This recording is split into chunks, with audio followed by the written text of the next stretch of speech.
हाँ चलो अब आगे स्टार्ट करते हैं। कल कहाँ तक पढ़ा था?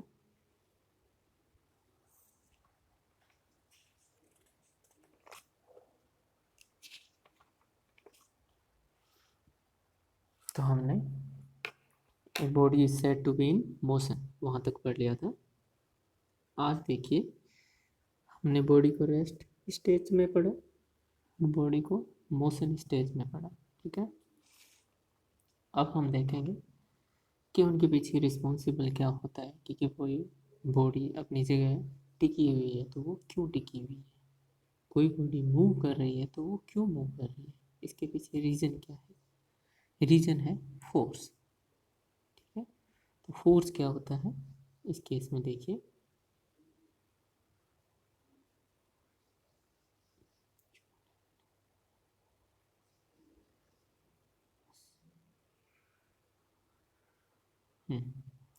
देखिए फोर्स,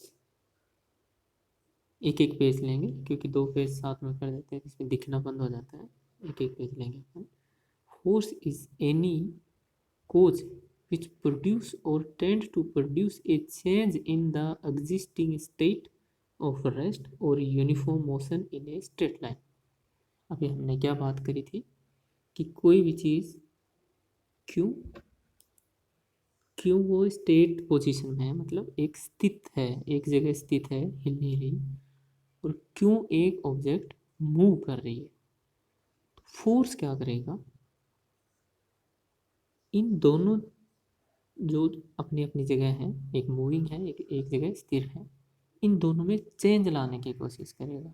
या हम ऐसे बोलें दूसरे शब्दों में, यदि हमें इन दोनों में चेंज चाहिए, किस किस में, बॉडी की स्थिति को चेंज करने के लिए और जो मूविंग है उसको चेंज करने के लिए, मूव जो कर रही है उसको और ज़्यादा मूव कराना है, या उसको किसी साइड में मूव कराना है, या उसको रोकना है, उस सब के लिए हमें क्या चाहिए? फोर्स। ऐसी चीज़ को हम क्या कहते हैं? फोर्स। दोबारा देखिए, फोर्स इज ए कोज, मतलब ये एक कारण है, which produce or tend to produce a change in the existing state of rest or uniform motion in a straight line. ठीक है, तो ये क्या करता है? चेंज, और चेंज को प्रोड्यूस करने की तरफ टेंड करता है, मतलब उसकी ओर परिवर्त होता है। ठीक है, uniform motion in a straight line, existing state और रेस्ट और यूनिफॉर्म मोशन। मान लो कोई यूनिफॉर्म मोशन में स्टेट, यूनिफॉर्म एक वेलोसिटी मान लीजिए या मोशन है उसमें एक स्ट्रेट लाइन में, उसको चेंज करना है। ठीक है, उसके लिए हमें फोर्स चाहिए। ये पूरे स्टैटिक्स में बहुत इंपॉर्टेंट कंसेप्ट है। बस ये एक ही कंसेप्ट है, एक तो रिजिड बॉडी, और बॉडी इस पूरे स्टैटिक्स में बॉडी हमेशा क्या रहेंगे? स्थिर रहेंगे, और स्थिर बॉडीज पे फोर्स लगेगा, वो फोर्स यही है। ठीक है, we are familiar in everyday life with example of bodies in motion under the action of force. Body motion में क्यों होती है? क्योंकि फोर्स होता है। जैसे आपने कोई चीज़ ऊपर उठाई, आपने ऊपर उठा ली, आपने एनर्जी लगाया, आपने वर्क किया, और आपने उसको छोड़ दिया, और रास्ते में कुछ नहीं आया, वो सीधा ग्राउंड पे आके टकराएगा। किसकी वजह से? फोर्स की वजह से। आपने कोई चीज़ को ऊपर फेंका, ऊपर क्यों गई? फोर्स की वजह से, क्योंकि आपने लगाया। एक टाइम ऐसा आएगा कि आपके द्वारा लगाया हुआ फोर्स धीरे धीरे कम होता जाएगा, और जो अर्थ का फोर्स है अट्रैक्ट करने का, वो एक टाइम ज़्यादा हो जाएगा और उसको वापस अपनी तरफ खींच लाएगा। ये सारा फिनोमिना किसके रिगार्डिंग है? फोर्स के रिगार्डिंग। ठीक है, आगे देखिए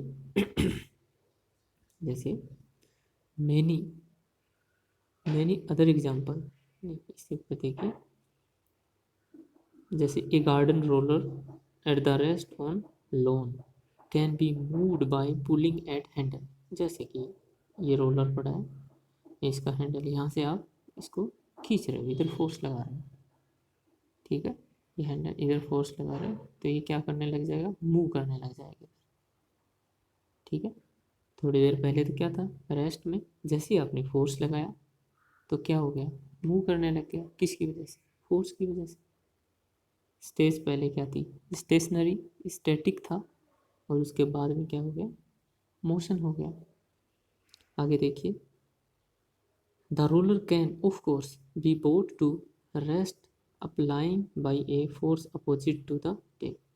आपने पकड़ के इसको इधर खींचा, एक जना उतनी फोर्स से आके इधर खींच रहा है, तो रुक जाएगा। आपसे ज़्यादा फोर्स लगाया तो ये इधर चलने लग जाएगा। सारा खेल किसका है, फोर्स का। Direction also matter, equally important direction, but हम यहाँ पे डायरेक्शन को इतना नहीं करके सिर्फ फोर्स का कंसेप्ट देख रहे हैं, ठीक है। It is clear that force has magnitude and direction.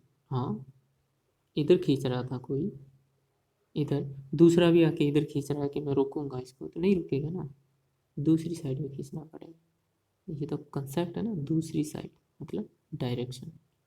ये क्या है, डायरेक्शन। यदि ये नहीं होगा तो कोई इधर खींचने लग जाएगा, कोई इधर खींचने लग, रुकेगा तो कभी नहीं। एक इधर खींच रहा है, एक इधर F1 से खींच रहा है, ये F2 से खींच रहा है, नहीं रुकेगा, ये तो इधर जाने लग जाएगा। तो इसको रोकने के लिए डायरेक्शन बहुत इंपॉर्टेंट है।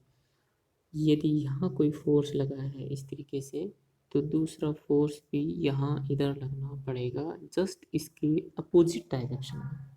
डायरेक्शन इज मैटर्स, ठीक है।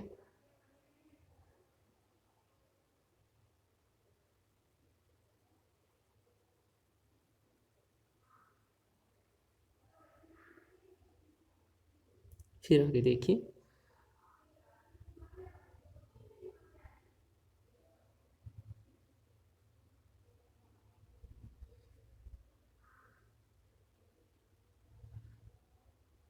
आगे देखिए, many other example of the effect of force suggest themselves.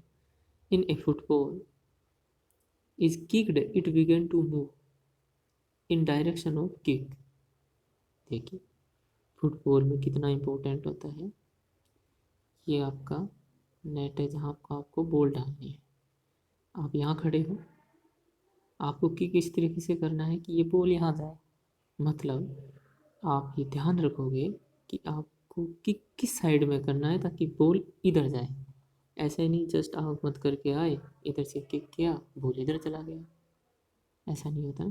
तो ये जो ध्यान रखने वाली बात है कि हम किस साइड में इसको किक करें, ये कहलाता है इसका डायरेक्शन ऑफ फोर्स, ठीक है। ये ध्यान रखने की बहुत ज़रूरत है। बस ये दो ही कंसेप्ट है, मैग्नीट्यूड एंड डायरेक्शन, ठीक है। The harder the kick, greater the immediate speed of the ball. Or again, if ball is merely let fall, it drop to the ground and bounce back. What force control the downward and upward motion? Or if the ball is placed on the ground so as to remain at the rest, what force act on them? कह रहा है, देखिए कि आपने कितना ज़ोर से kick किया उस चीज़, उस बॉल को, तो ये तो आपकी क्या बना देगी, स्पीड, ठीक है। स्पीड कहाँ पे किया इसकी बात नहीं है, कितना किक किया वो आपका स्पीड बना देगा। और स्पीड के साथ यदि आप डायरेक्शन दे दोगे तो आप बेस्ट स्ट्राइकर बन जाओगे, ठीक है। डायरेक्शन आपने इधर दे दिया, इधर दे दिया और इधर दे दिया, या आपने इस तरीके से लगाया कि इसका डायरेक्शन ऐसे कर दिया आपने, तो आप यहाँ खड़े हो और गोल यहाँ हो रहा है। सारा खेल किसका है, मैग्नीट्यूड। मैग्नीट्यूड मतलब जो आपकी स्पीड बताएगा, कितनी स्पीड आपने दी, और डायरेक्शन जो आपको ये बताएगा कि आपको कहाँ पे मारना है और किस डायरेक्शन में मारना है, यहाँ पे, यहाँ पे, यहाँ पे, ताकि आपको एक डिजायर्ड जगह पे गोल कर सको, ठीक है। आगे देखिए,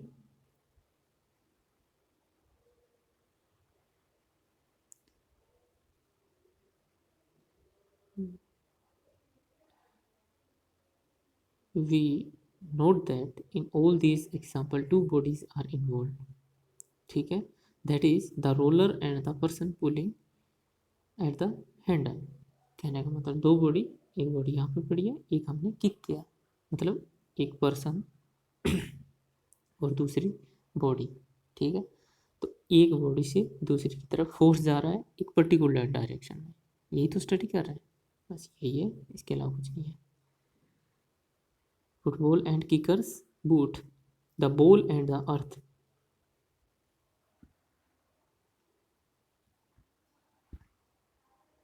इन each case the body are acted upon mutually forces.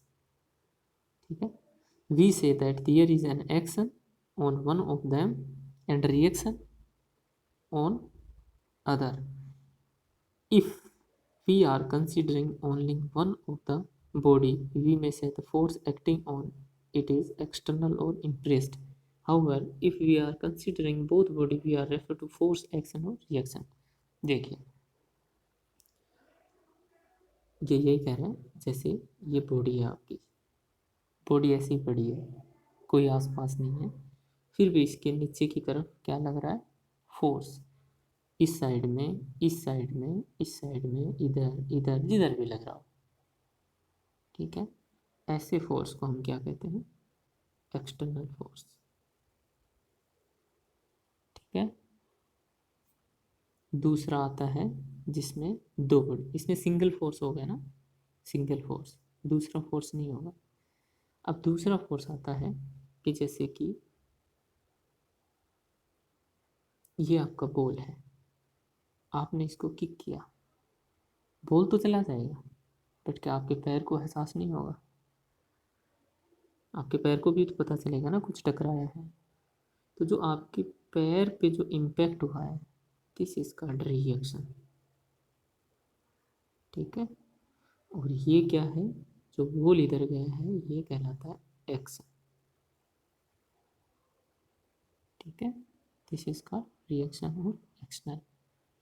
तो एक्सटर्नल फोर्स में तो क्या था अपने पास, मतलब बॉडी पड़ी थी, उस पर फोर्स लग रहा था, तो एक ही साइड में, जैसे mg फोर्स हमेशा डाउनवर्ड लगता है, इसके लिए इसको अपने को किक थोड़ी करना पड़ेगा, वो तो हमेशा लगता है, कहीं पे ले जाइए अर्थ सरफेस पे, हर जगह आपको mg फील होगा। ठीक है, तो ये आपका दो कंसेप्ट हो गए किसके, फोर्स के।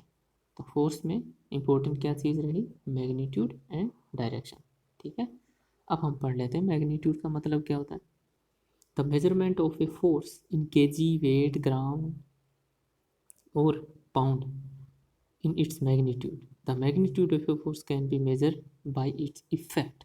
इफेक्ट का मतलब, जैसे बॉल, अगेन बॉल, आपने इसको किक किया, बॉल यहाँ फिसल के यहाँ आ गया 1 फीट पे। ठीक है, और दूसरे ने किसने किक किया, ये चला गया 10 फीट पे। ठीक है, तो ज़्यादा फोर्स किसने लगाया, 10 फीट का। This is called magnitude. ये ज़्यादा मैग्नीट्यूड का है, ये कम मैग्नीट्यूड का। वो अलग बात है कि आप इस माप किस में रहे हो, इसको न्यूटन में नाप लो, किलो में नाप लो, कैसे भी नाप लो, चाहे अलग अलग मेजरमेंट होता है नापने की। Next, direction of a force. The direction in which a force acts is said to be direction of the force.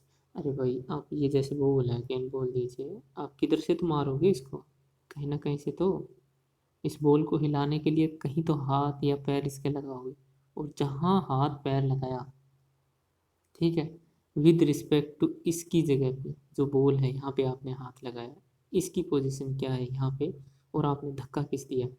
ऐसा नहीं है कि जैसे आप यहाँ खड़े हो, आपने हाथ इधर लगा लिया और धक्का यहाँ से दे रहे हो, तो सिर्फ हाथ भर से नहीं लगाने आता, मैग्नीट्यूड किस डायरेक्शन में दे रहे हो आप, मैग्नीट्यूड कैसे लगा रहे हो, इस चीज़ को कहते हैं डायरेक्शन।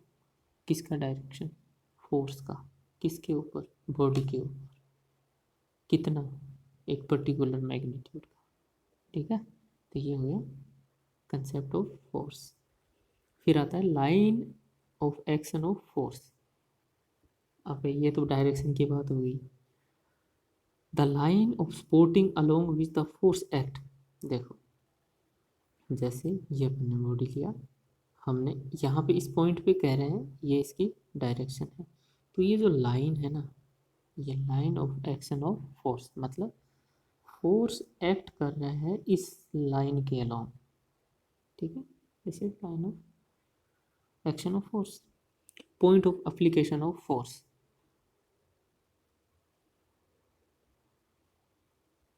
एक minute,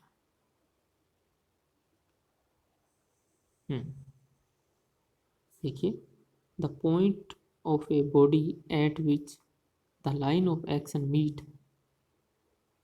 meets the body is the point of application of force। अब ये कह रहा है कि जो लाइन ऑफ एक्शन है, मतलब ये हमारा फोर्स है, ठीक है, ये कहाँ पे उस बॉडी को टच करेगा, ये पॉइंट ऑफ एप्लीकेशन, ये पॉइंट ऑफ एप्लीकेशन, ठीक है, ये line of action of force, और ये क्या है इसकी डायरेक्शन, जो एरो से दिखा रहे हैं हम, दिस इज डायरेक्शन, और कितना लगा रहे हैं वो क्या है, मैग्नीट्यूड, और ये सारी फीचर किसकी है, फोर्स की, ठीक है। तो ये कोई एक पर्टिकुलर बॉडी है और एक फोर्स है, और ये फोर्स की बहुत सारी फीचर्स हैं, उसके अकॉर्डिंग आपको काम करना है। ये फोर्स समझ में आ गया तो फिर कोई दिक्कत नहीं होगी। आज के लिए इतना ही, कल देखते हैं।